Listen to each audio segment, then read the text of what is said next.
মালদার সামশি কলেজে এবিভিপির পোস্টার ছেঁড়ার অভিযোগ টিএমসিপির বিরুদ্ধে। ইতিমধ্যেই কলেজের দুই ছাত্রকে গ্রেফতার করা হয়েছে। মূল অভিযুক্তর এখনো হদিশ পায়নি পুলিশ। আর এই ঘটনায় এবিভিপির কি অভিযোগ শোনাবো।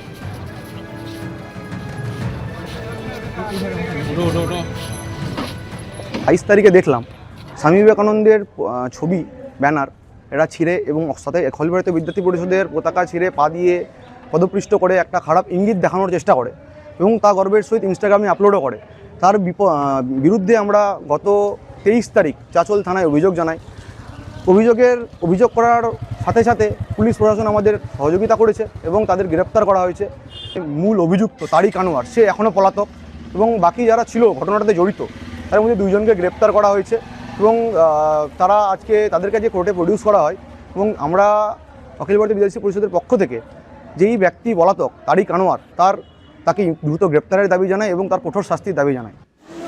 মালদার সামশি কলেজের ঘটনায় এবিভিপির পোস্টার ছেঁড়ার অভিযোগ টিএমসিপির বিরুদ্ধে। ইতিমধ্যেই কলেজের দুই ছাত্রকে গ্রেফতার করা হয়েছে। ধৃতদের নাম দেবজিৎ সাহা ও অরিজিৎ রবিদাস।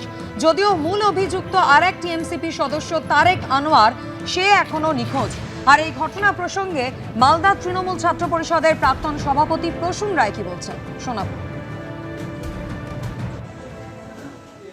প্রথমত তারিক আনোয়ারকে আমি চিনি না, আর এই সংগঠন তো এখন কারা নেতৃত্ব দিচ্ছে আমি বলতে পারবো না। আমি আশাবাদী এই ধরনের ঘটনার সঙ্গে যারা জড়িত পুলিশ যথোপযুক্ত শাস্তির ব্যবস্থা করবে।